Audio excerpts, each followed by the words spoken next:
Good morning, everybody. Thank you so much for joining us today. Good morning, Dan. How are you doing? I'm very well, thank you. How are you? I'm doing great. Thank you for everybody for coming. Before we start today, we just have a few housekeeping items that we need to address. First is if everyone could please keep their cameras off. We have our cameras off and our mics off for confidentiality reasons. Anybody who can't join today or anybody who would like to rewatch this amazing presentation after, we will be recording this presentation.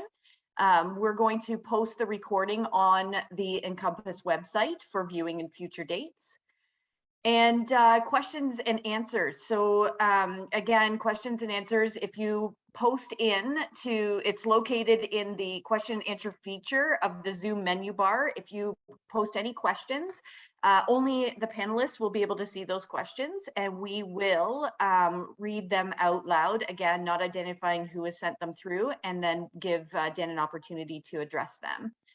I do have two colleagues with me here today. I have Jen and Alana. They will also be able to see those questions and comments in the presentation. Dan, welcome. That's my housekeeping stuff. So a quick introduction to Dan. So Dan is a retired detective sergeant who has spent 30 years with the Ontario Provincial Police. Prior to his career, Dan spent 4 years as a proud member of the Royal Canadian Air Force. He retired in 2008 and began working as a consultant and training facilitator in private security and policing. Dan has been living with post-traumatic stress disorder, depression, and anxiety for many years. His personal experience has taught him that early detection is critical for anyone who may be affected by PTSD. He's a passionate speaker on the topic, and we are so pleased to have you here with us today. Thank you, Teresa. I very much appreciate it. During your presentation, Dan, I'm going to turn off my camera as well, and I will pop in to the end. Perfect, thank you. Okay, take it away. Thank you very much. So good morning, everybody, and welcome. As Teresa mentioned, my name is Dan Bowers. You know most of my bio. I believe it was included in the first email that went out.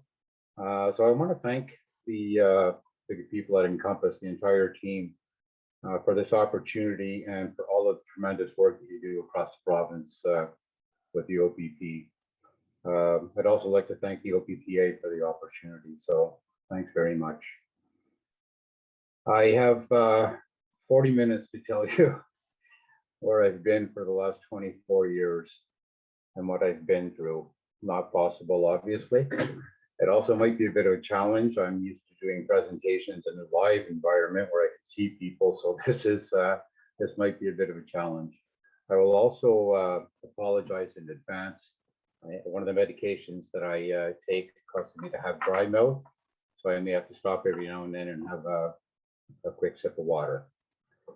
In any case, yes, I'm going to give you as many takeaways as I can in this time frame. I hope that I will be able to open your mind to some possibilities and things that you may not have thought of. Needless to say, yes, I've been retired 13.5 years, which I'm very proud of. I just made it under the wire for the qualify for the dinosaur pension, so very happy about that as well. I try to keep things a little bit light on occasion because it's such a serious topic, but I do like to joke around and poke some fun at myself, just to keep it light. In any case, yes, I came on in 1978, retired in 2008. More importantly, I guess I spent the last 11 years of my career injured and not knowing it. It's a different time now where PTSD and mental health is out in the open. We talk about it a lot more. I know in a lot of peer support that I do with people, one of the key elements is a lack of education knowledge So what I'm hoping for today is that you share, that you understand that I'm speaking to you strictly from a lived experience perspective, not something that I read in a book. Uh, so yeah, retired 13 years. I've spent the last 6.5 doing a lot of research on PTSD and mental health. It's become quite a passion for me. Kind of one of those people that needs to know the why and the how. Um, man, there's a lot to it. There is a lot to it.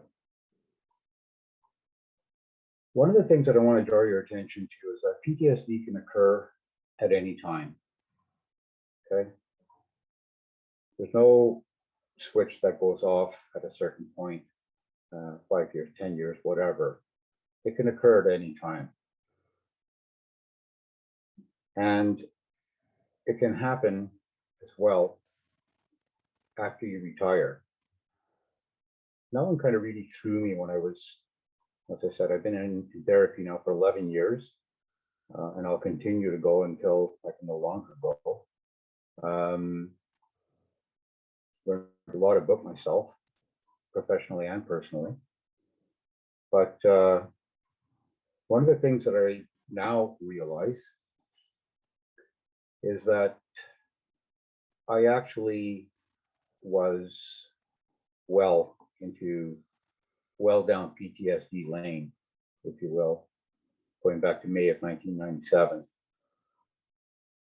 So how I survived the last 11 years of my career, and I never thought this was possible, but I do now, was that I buried myself in my work.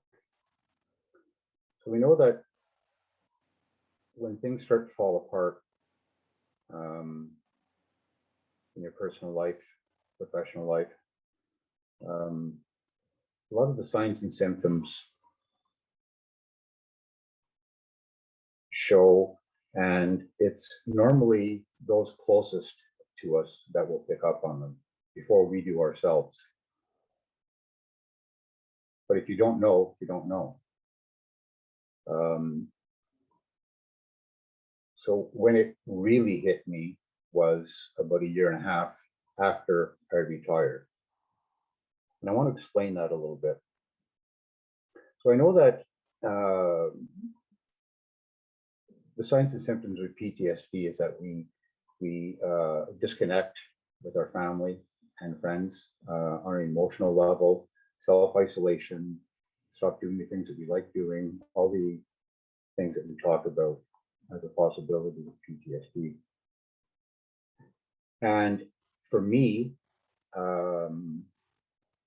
what I did, not knowing that I had PTSD or that we could even have a mental injury or illness as a first responder, is that I chose to bury myself in my work. Well, not chose. That's the way that I reacted. I thought I was doing the right thing. I convinced myself that I wanted to be the best of the best. I wanted to know everything about every job that I ever had, and so I just plunged myself into my work, and thought that was okay. I also volunteered for every second of overtime that I could. Didn't matter what it was for. And it had convinced myself that this was all about,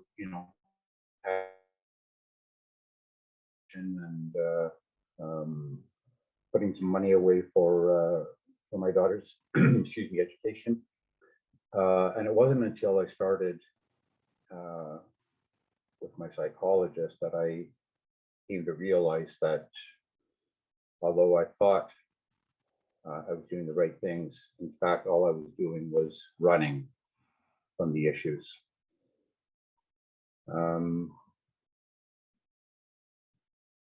A little bit different now that you know. When you don't know, it's so difficult. Anyway, the 1.5 years into retirement, around that time, when you've got no work to go back to, and you can't bury yourself there, and you're kind of floating around, and there's nothing to stop the thoughts and the demons from coming back. I still didn't know at that point. I hadn't been diagnosed at that point. And so I was self-medicating, and I had been for a long time, using alcohol for a very long time. So I was self-medicating. And it got to the point that I couldn't deal with it anymore. And basically, if my eyes were open, there was an open beer in my hand. Totally distanced myself from my partner. And things were really not good. But I'll leave it at that.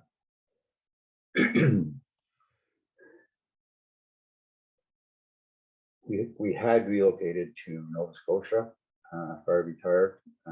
My partner said, we're moving back to Ontario. And I'm going with or without you. And I certainly understand why. In any case, that's when I knew I was in a world of hurt. A world of hurt. So I just want to pull up and show you a couple of slides as we progress.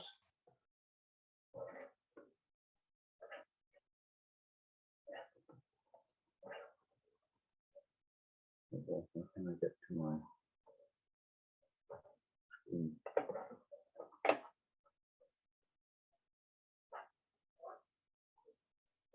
My apologies, I can't.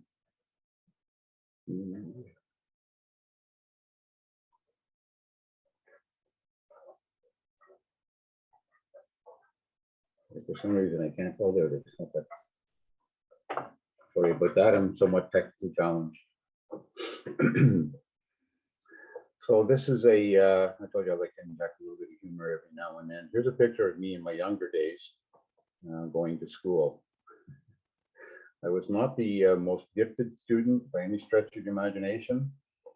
So as I said, anything that I talk to you about in this next 40 or 45 minutes will be based on my lived experience and subsequent research.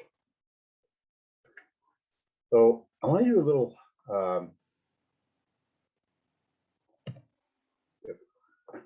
anytime I do a talk, I start and end with this slide, a message of hope. It's not all doom and gloom. It's not easy to get through, but it's a journey. It's not a destination. It's a journey. So what are my hopes for you? Well, I hope that you understand that you can learn without having to go through the experience, that you rely on those who have already been there to impart their knowledge on you and experience. However, I hope if it does happen, that you've kind of maybe have a little bit of a plan, you've discussed it, and that you don't let stigma play a role in your decision making. I'm going to talk about stigma in a lot more detail in a few minutes. And finally, I hope that you truly understand the following. Your mental injury can and probably will have a ripple effect on those closest to you, your partner, your children, closest friends, whatever, if you don't deal with it at the earliest opportunity.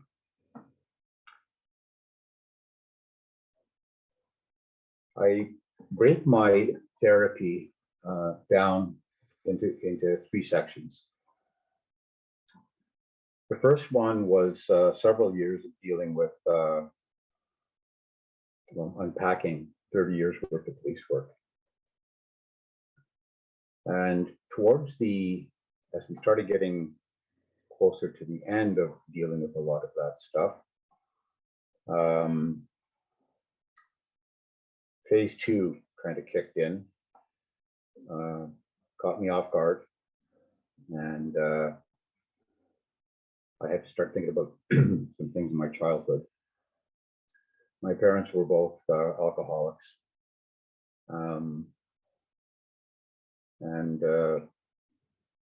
some other stuff that happened that I kind of locked away for too many years. But I guess at that point, my brain said, well, you're spilling everything else, you may as well deal with this. So that's how that happened. So yeah, didn't quite see that one coming, but as we started processing and dealing with that, I came to learn that, as I said, my mental injury had a profound impact on those closest to me. And the first two stages were incredibly difficult. The third one is the one that almost did me in.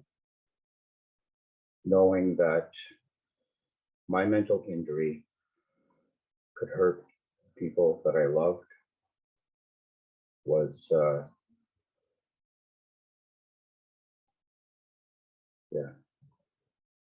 there aren't quite enough words to tell you how I felt. So it's a message of hope. I'm going to say as the last thing, the emotional disconnection that I had with my kids.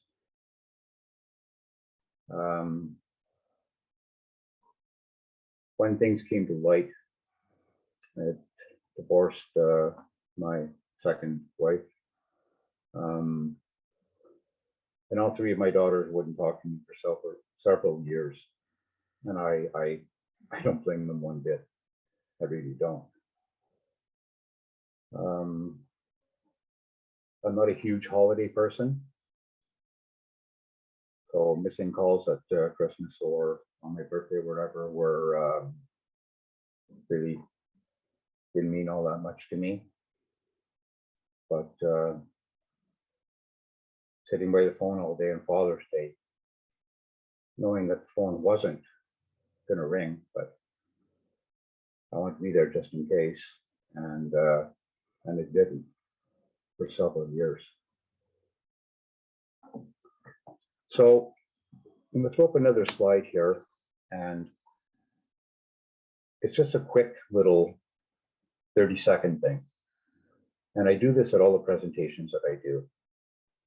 And I want you to take a look and just tell me, it's a delivery service, and tell me if you can see the arrow that's involved in this, where the arrow is.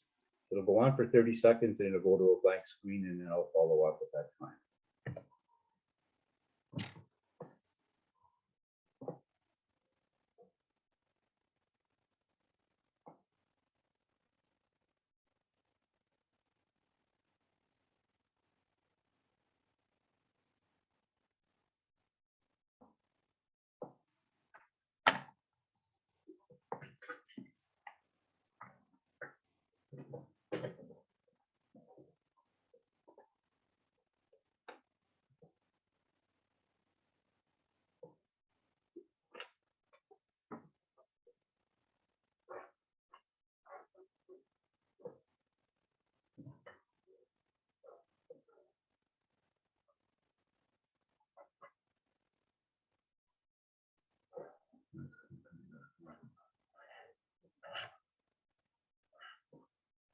Okay, my apologies again. I'm trying to get back into the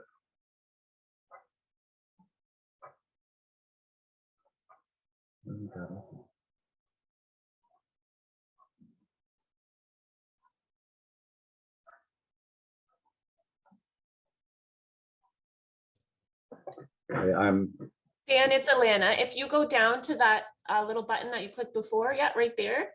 yeah. Click that. Okay. And then if you just hit next, it should bring you to your next slide.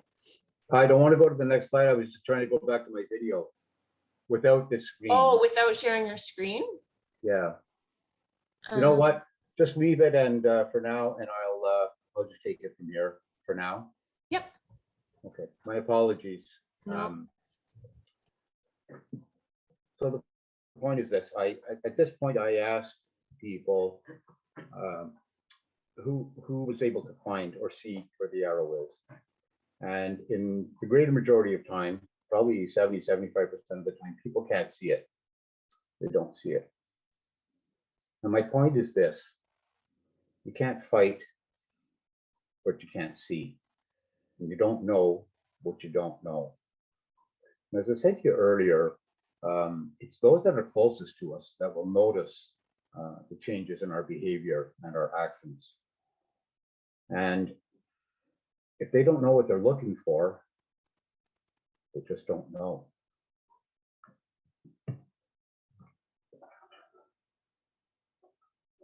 Okay, I think I got it now.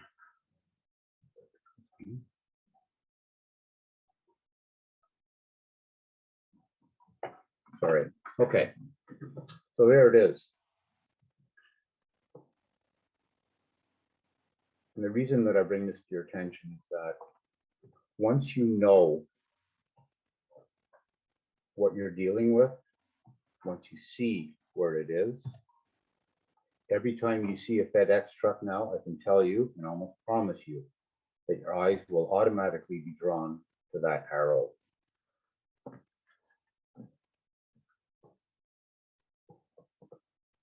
Because now you know.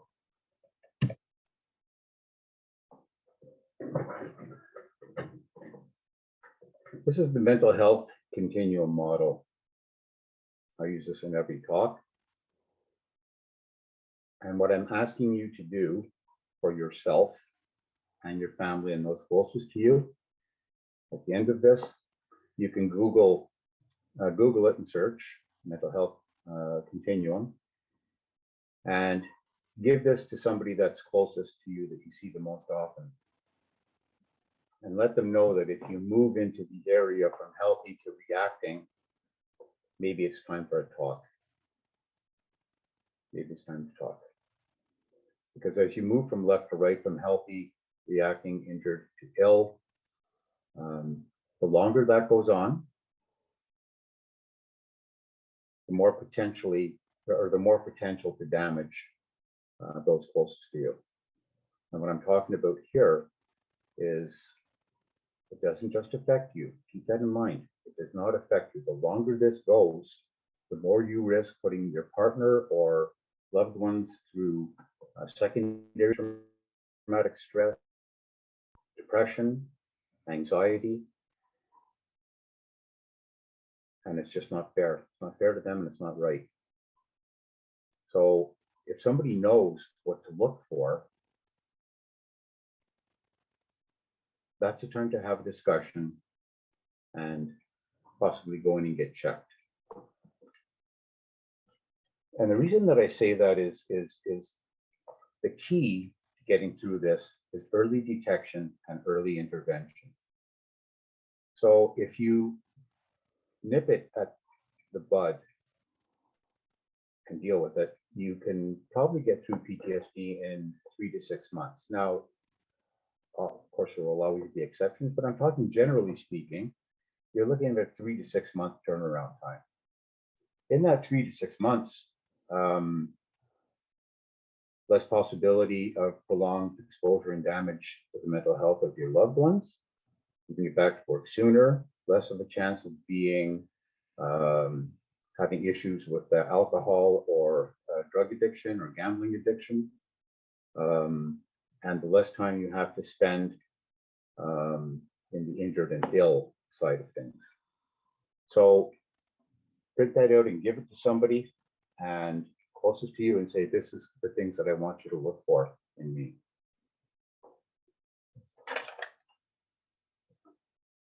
Getting help. If you look at this slide, you're going to see that, yeah, they're all apples, but there are different types of apples.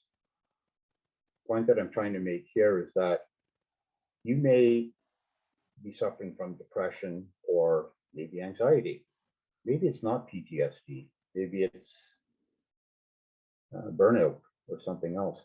The signs and symptoms that we just looked at and the things to look for in the mental health continuum is not a diagnosis. And many of the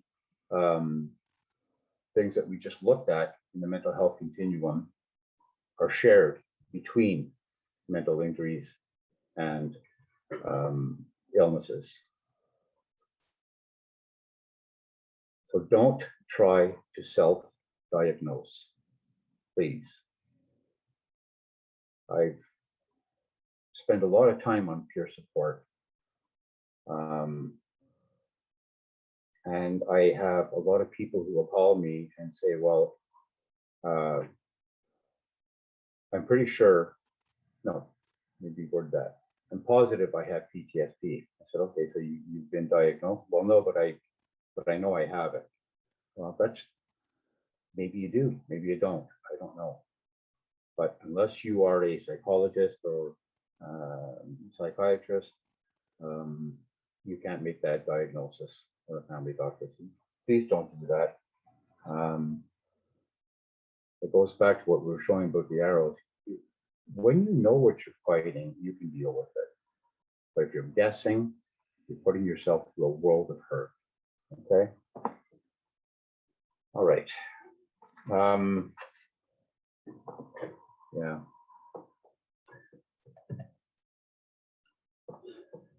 And I want to talk about the 3 types of stigma. Time here, excuse me. This is my personal pet peeve. So the 3 types are self-stigma, social stigma, and organizational stigma. And I'll speak briefly to each. Self-stigma, obviously, would be things like I fear I will be judged if I talk to anybody. It's probably one of the most common that I hear from people when they do agree to finally reach out. The fear of being judged. The other is, and this is also something that's quite common. So I'll use an example. If somebody's been on the job for 10 years and another member of that platoon or comm center or whatever has been on for 20 years. And so you say to yourself, that other person who's been on for 20 years has been to twice as many bad calls as I have, and they seem to be doing fine. Therefore, there can't be anything wrong with me. I've only been on 10 years and to have as many calls. Well, it's not a competition. And there are so many variables that come into play. And, you know, I mentioned briefly at the beginning, coming to discover some, well, first of all, what I knew, which is not about alcoholics, but what I didn't know, and what a profound impact that had on me from an early age. Okay, so self-stigma, there's no room for that. You've got to wash that away. It's not a competition, right? If you're injured, you're injured. How you got there, or when you got there, or why you got there is left to professionals. Social stigma is an interesting one. Social stigma means, what does the general population feel about mental health and those who suffer from it? But it also includes stigma from family. That one really surprised me quite a bit. But in my research that I've been doing, I just read a study out of the UK where they studied thousands of people who did not go for help, knowing that they were suffering from a mental illness or injury. And they asked them why they did not go for help. 64%, 64% of those who did not go said it was because of stigma from their family. I had to really shake my head on that one. I can't believe, well, I can believe because the numbers are there, but how can we possibly not support those who are closest to us? It has no bearing on us as a family member, but 64%. And I got thinking about it, and I can think of situations, i.e., we know that, well, here's a good example, I guess. You're suffering from PTSD. One of the things that we want to do, of course, is self-isolate. We stop socializing. We stop doing a lot of things.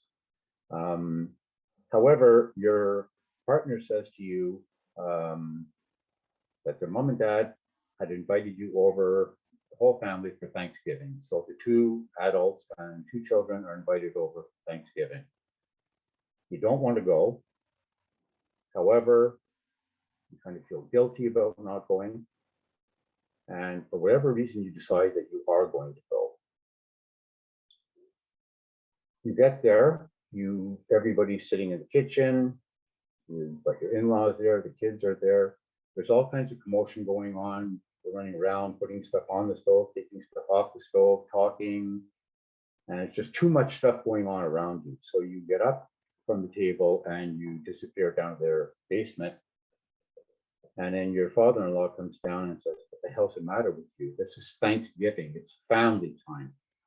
Can you not put a smile on your face? Get the hell upstairs." Well, that's family stigma. Okay. Organizational stigma. Well, I think we all know of organizational stigma. And I want to tell you, as part of my research, it's a problem, not in every organization, but in a lot of organizations from coast to coast to coast. It's not an isolated incident. So that's a little bit about stigma. And excuse me. One of the things I say about stigma is that there's no being on the sidelines on this one. Okay. So you either support people who are being stigmatized, or you support the people that are doing the stigmatizing. Sitting on the sidelines and not saying anything, well, sorry, but you're supporting those who stigmatize. The thing about that is that the people that do the stigmatizing may stop you or prevent you or prolong you going for help. And as we talked about earlier, the longer that this goes on, the longer the recovery time. Okay? If you don't get it and deal with it soon, as opposed to that 3 to 6 months, what you're looking at probably is several years worth of therapy. So don't let it happen. Take a stand, please. Don't let that happen. But inevitably, what I've seen in my research and the people that I've talked to is that the people that do the stigmatizing, and so you feel a sense of obligation, you don't want to talk about it, you've gone into a shell, you try to stick it out as long as you can, and in the end, all you're doing is more damage to yourself. So at some point, let's just say that it's a year and a half later, and you can't deal with it anymore. Now you're going to go off of work and be off for probably a couple of years. And the people that do the stigmatizing are usually the first ones to complain and say, "Oh, now great, now we've got to cover off the overtime shifts and da da da da da da. So how does this affect me personally?" Well, you know what? If you supported that person from the onset, they'd be back to work now, and this wouldn't be an issue. And there's so much other fallout that's associated with that. So please take a stand on stigma. And remember, this is so true. Your words matter. However, also your silence matters. take a stand. Okay, time.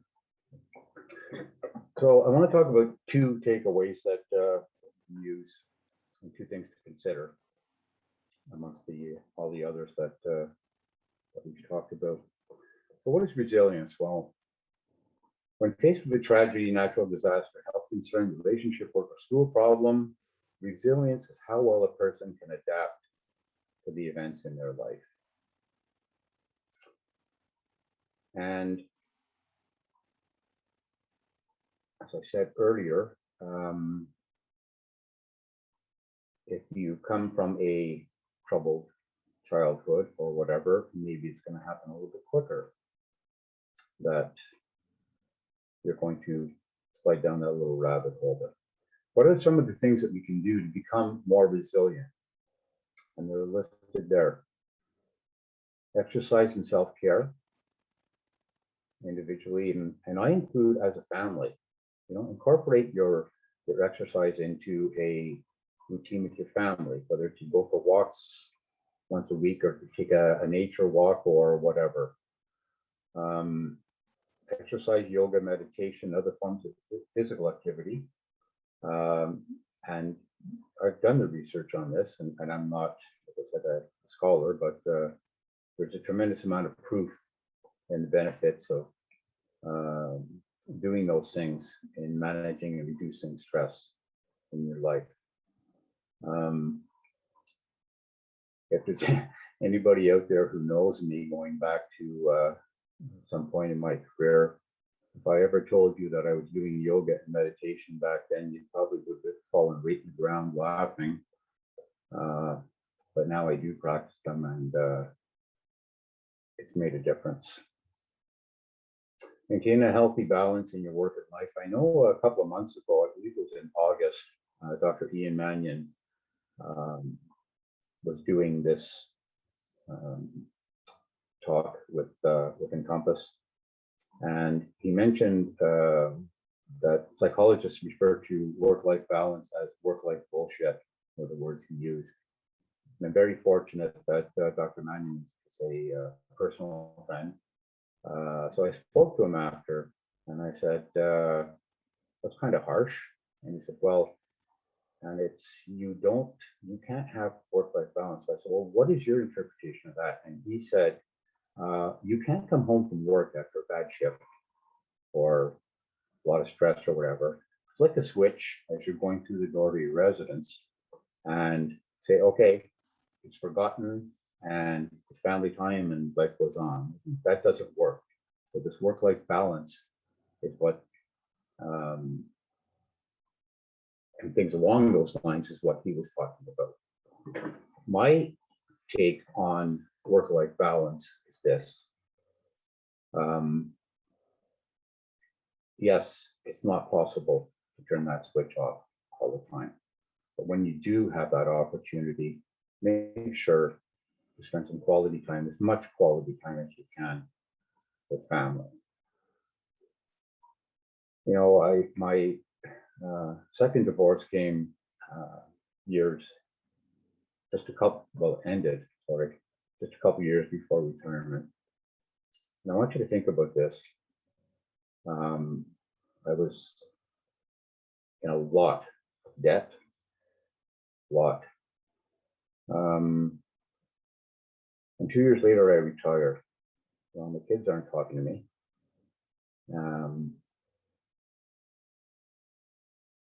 When you reflect on that, you realize that the day that you walk off the job, if you're fortunate enough to retire as I was, the day you walk off the job, and the following day somebody will be lacing them up or sitting at your desk or at your console, and life will go on, and the job will not, you cannot love you back. It can't. That right is reserved for family. I jokingly, well, not jokingly, I guess, in discussions with my psychologist, I said one time, the 2 times that I was married, when I think about my wedding vows, I don't remember ever saying in sickness or in health, unless I end up with PTSD, in which case you're totally on your own because I'm useless to you. I don't remember ever saying that. So pushing them away and retiring without anyone and in a lot of debt, um, it's not the way you want to go. Nurture. Yes. Do we owe our employer a solid 8, 10, 12-hour shift? Yes, absolutely we do. But we owe the rest of the time as much as we possibly can to those closest to us. Because hopefully they're the ones that you will spend your retirement years with and get to enjoy life with. Okay, maintain a proper diet and sleep routine. Yeah, we know that that one is somewhat difficult. Avoid overindulging in alcohol, marijuana, prescription, non-prescription drugs. Overindulging. Wow. I overindulged for well over a decade. But yeah, does it affect your sleep and everything else? Yes, of course it does. One little practice tip for you to take away: mindfulness. So mindfulness, you have to be intensely aware of what you're sensing and feeling at every moment without interpretation or judgment. So basically what it is bringing yourself back into the present moment, okay? And when I do presentations, I say to people in the first responder world or whatever, you can include your partner in this. So we all have times where our mind starts to wander. Excuse me, I'm just gonna have a sip of water.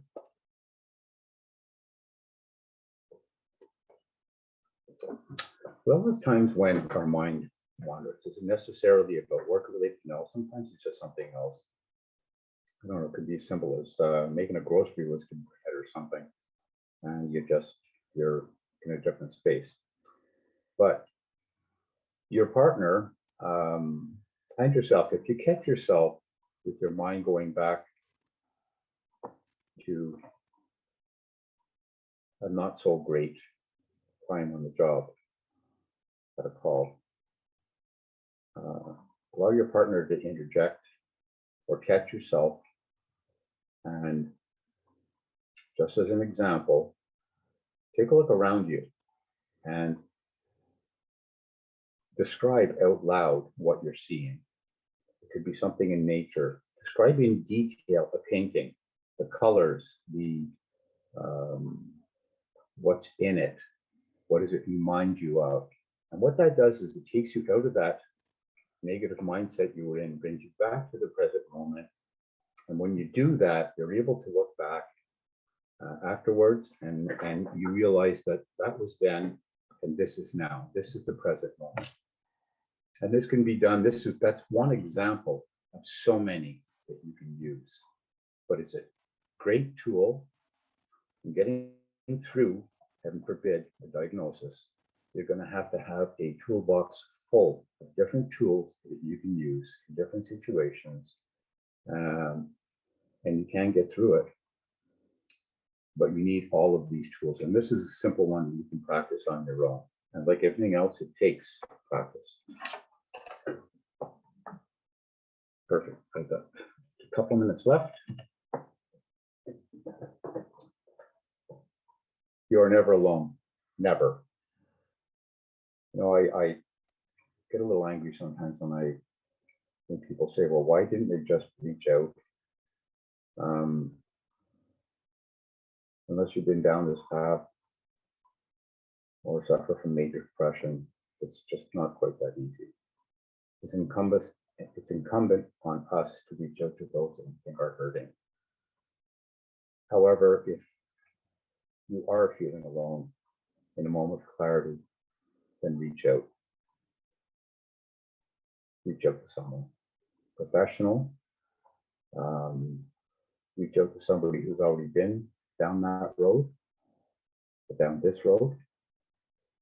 And in my experience, a lot of times I get a call from somebody. All they need to hear is, yeah, I get it. Or I understand. I've been there. I've been there too. I know what you're going through. And then just sit there and listen. And just those words alone have incredible meaning and could diffuse a situation quickly and buy some time. I said earlier that I start and finish every presentation with a message of hope. And the closing message of hope, I explain to people that, when I brought the first slide up, I talked about the fact that my kids stopped talking for several years. And that was difficult, but if you're willing to face your demons, and there's no getting around it, you can't outrun it. If you think you can outrun PTSD or mental health, I feel very sorry for you, because you can't. There's only one way, and that's with professional and personal support, and be willing to face it head on. You can't outrun it. But you can come out the other side, and you can be the best version of yourself that you could ever possibly imagine, because you've learned so much about yourself, what you're capable of, and how you can move forward and still be productive in life. And I say that after going years without my kids talking to me, when they know now that I'm going to do a presentation, they call me and they tell me how proud they are of me for turning my life around and using it to benefit others. And they tell me how much they love me. I went from never speaking to me to having the absolute best relationship I ever could have imagined with each and every one of them.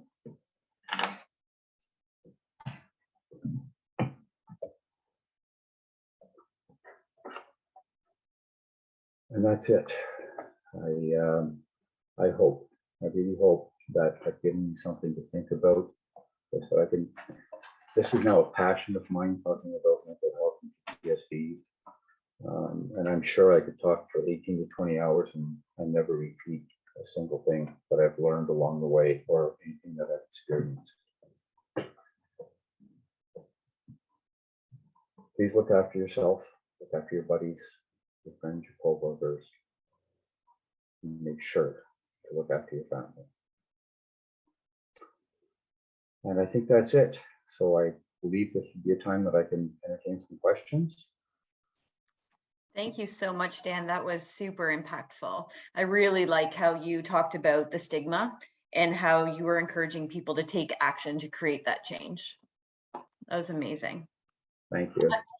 I do have a couple comments, a couple questions that came in. So the very first question that came in was, do you know the status of the OACP's attempt to remove or reduce the WSIB payments due to PTSD? I do not. I've been following that as well. I'm not sure where it's at.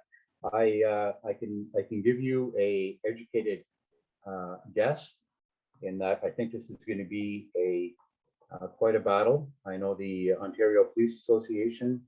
Oh, thank you. I know the Ontario Police Association is digging its heels in on it, as they should. However, I do not know what the current status is. It's going to be a long, drawn-out thing, and I guess I take approach now that I truly try to focus on what I can or cannot change. So try not to let that wear you down and think about it, because it's just going to cause anxiety. And the bottom line, you have no control over it. When a decision is made, and I think it's going to be a very long battle, once a decision is made, you'll know, and then you can deal with it. I try to deal with what's in front of me, not what I guess might happen or what I think is going to happen. So that's how I react to it. but it's a good question and it's a fair question. Okay. You have a couple comments from people that were listening to say how amazing it is. They're really nice. It's really nice to see you. And then some camaraderie in some of the statements that you've made throughout your presentation. You have a comment that one of the members believe that the OPP and the OPPA should share the mental health continuum model, either through a card or paper with all employees and retirees, because this person feels that it's a very useful tool. You got some comments about being very informative and some thanks for sharing your journey and how much appreciated it is that you were vulnerable and open and willing. One person has asked, did you try different medications before you found the one that worked for you? So I had medications. I was diagnosed with major depressive disorder and anxiety during my career, towards the end of my career. And as I said, I wasn't diagnosed with PTSD until after retirement. So I was on medication and continue to be on medication for depression. But in my therapy, I used CBT with my cognitive behavioral therapy with my psychologist, and I didn't require any added medications. And I don't take any medication for my anxiety at present. So yeah, I didn't use any. What I do know is that is very much an individual thing. It's not one size fits all for medication and or for treatment options for that matter, whether it's EMDR, CBT, or whatever. It's very much an individual thing. And only a qualified medical practitioner can probably answer those questions for you. There's all kinds of research on it, but I personally did not take any medication and do not take any medication for my PTSD. Thank you. One last comment was that a member had stated that for the WSIB resolutions that stakeholders are meeting, and all indications are that incentives to return to work are completely off the table. They're just saying, just FYI. Okay, not aware of that, so thank you very much. Mm-hmm. And thank you for all those comments of support for whoever sent them in. And like I said, I've already been on this journey. You don't have to go through it. There's a better way. There's a better way. Learn, be educated. No stigma. And you're the only one that, at the end of the day, that can make that final decision. I'm not sure how much time do we have, Teresa? We have about 8 minutes left. Okay. I remember at one point, I don't know how I remember, I was drunk all the time, but anyway, my partner at the time and some close friends saying, I don't know what the hell's wrong with you, but you're messed up. There's something screwed up with you. You are not the same person I remember. And I was just arrogant enough at that point in time to say, I got to laugh because I actually said, there's nothing wrong with me. The rest of the world has a problem. And when I reflect on that comment now, I just have to laugh, but I wasn't willing to acknowledge that there was an issue. Still didn't really know about PTSD as a possibility. And yeah, didn't go for help. And that was a big mistake. Big mistake.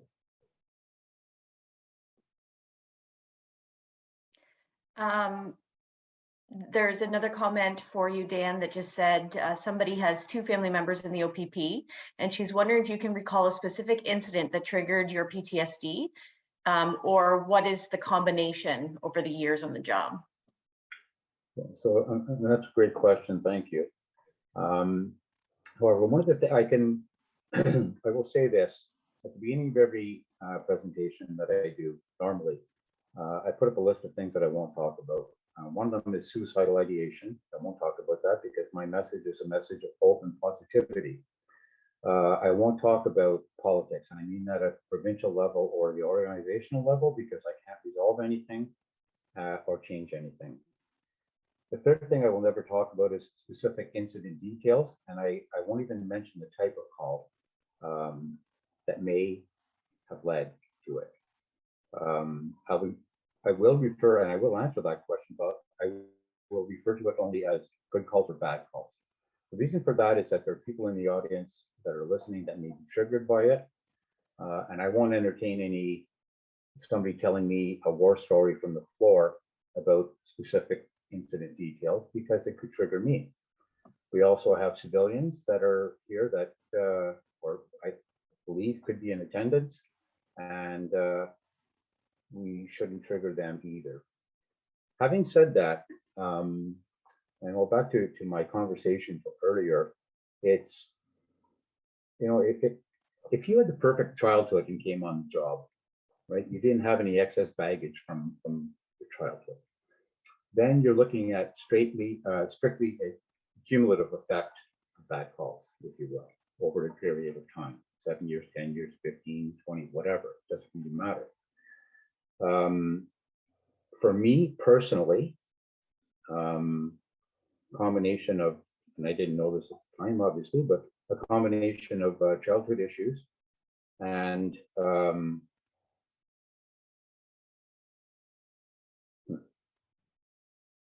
sorry, just had a little flash there.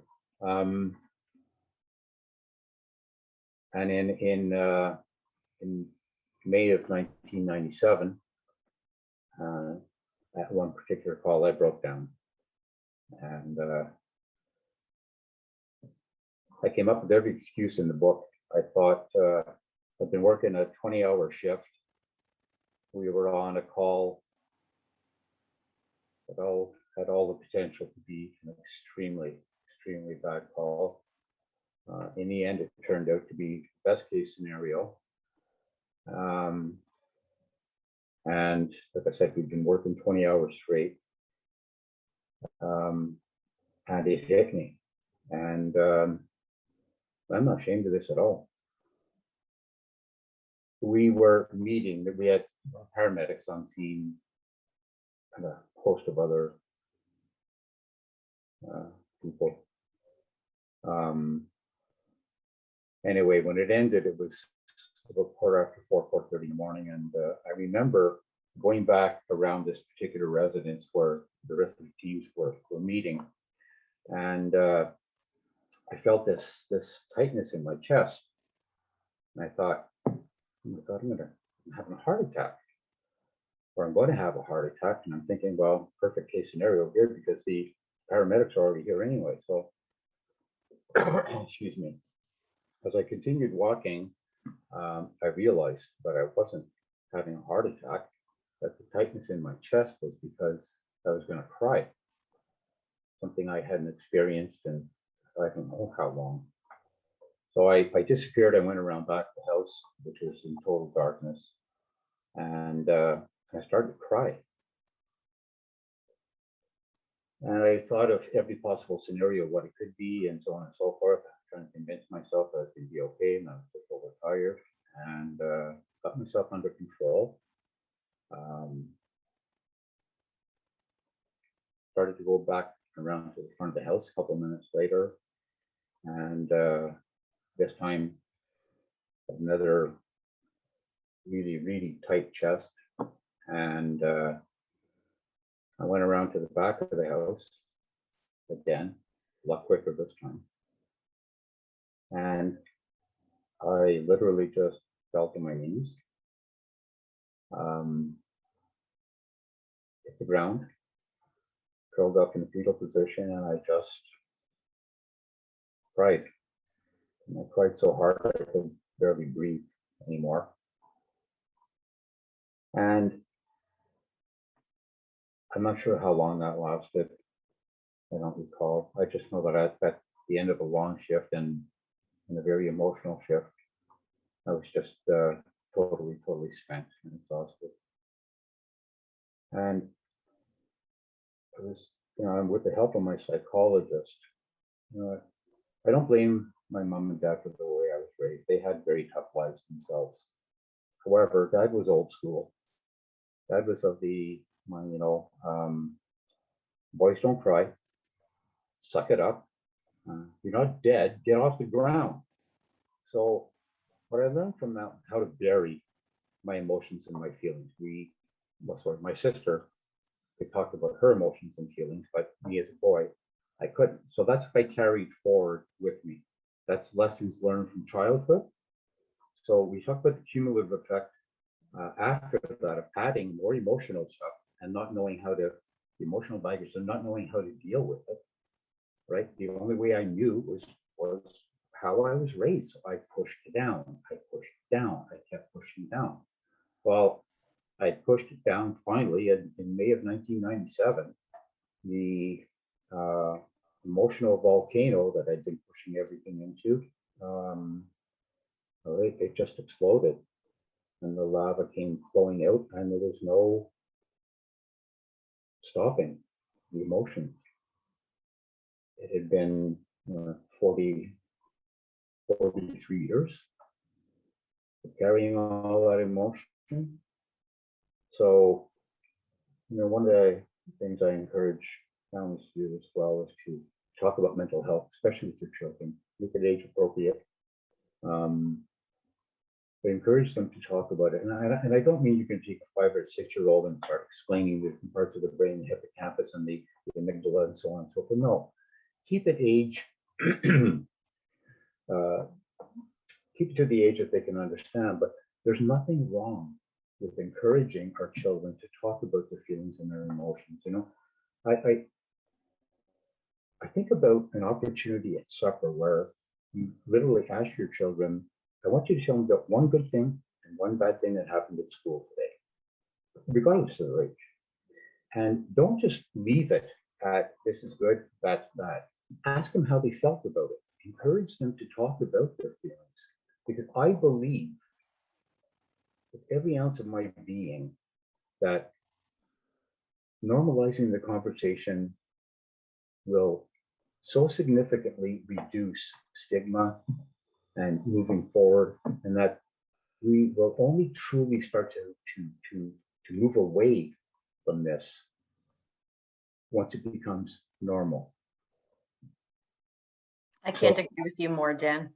That's a perfect segue into the next question that was asked of you is if you knew then what you know now, would you have considered the policing as a career?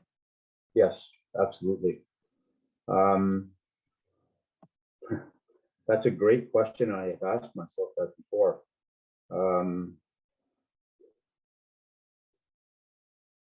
I have nothing but great memories of the OPP. A lot of bad times, but a hell of a lot of good times as well. I can't count how many people I've helped along the way, how many criminals have put away, especially in my last 10 years at Interpol, working on international fugitives.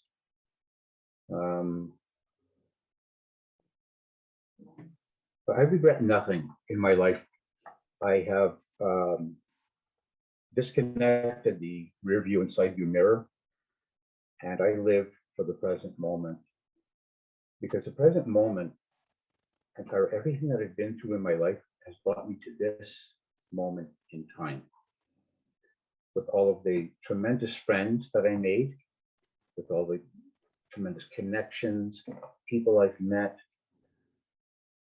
I believe that things that happen in our life happen for a reason. You may choose not to, but I do. So do I regret it? Not a bit. Would I change one thing? Not ever. I would not change a thing. I accept it. I faced my demons. I've dealt with it. I feel like I am the absolute best version of myself I have ever been. And I'm thankful now. Because had I not gone through that, would I be stuck in my old ways? I kind of like who I am right now, so I wouldn't change anything. We have a question for you, Dan, that's up here that says, what do you feel the best way is to fight organizational stigma?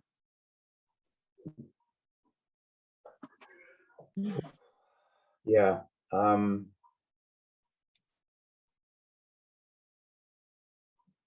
It's got to be legitimate buy-in from the top down, my opinion. I'm not saying, you know, and I'll be honest with you, I know from some of the friends that I still have that I talk to, I know that it still exists. And as I alluded to earlier, you're not alone. It happens coast to coast to coast in so many different organizations and services. You know, it's one thing to educate and say the words, but sometimes I think you need to break it right down. So why do people stigmatize? And deal with the why. So is it something that, you know, one of those nature or nurture questions? Is it something that they grew up with? Is it something that, do they look at it, as I said, personally and say, great, you're going to take the summer off because you got a quote unquote mental injury, which means I have to suck it up now and work overtime and it affects my plans. So is that where the motivation is coming from? So I think just saying the words, we need to stop stigmatizing. Isn't enough. We really need to look at the root causes and deal with the root causes. And people that stigmatize, I'm sorry, need to be taken to task.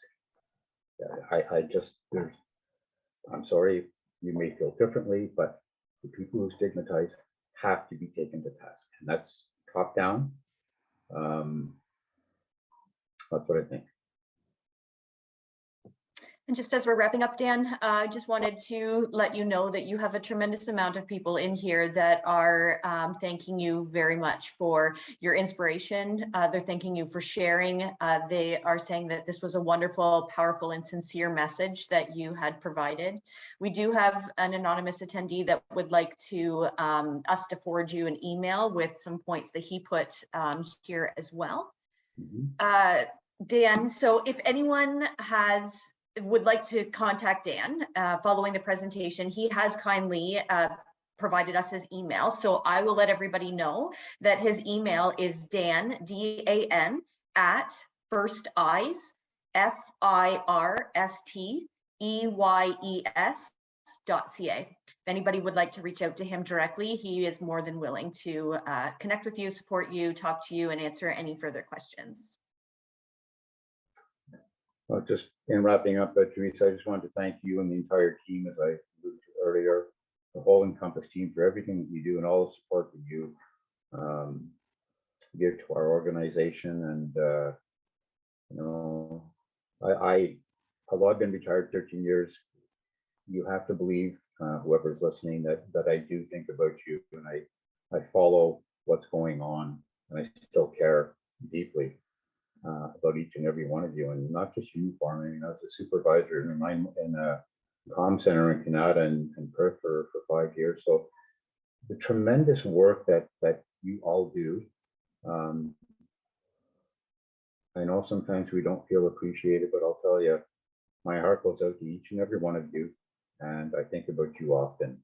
So stay safe and treat yourself well, and best luck moving forward. Thank you so much, Dan. It was an absolute pleasure having you here today. Thank you. Hopefully everybody can join us again next month for the next webinar series.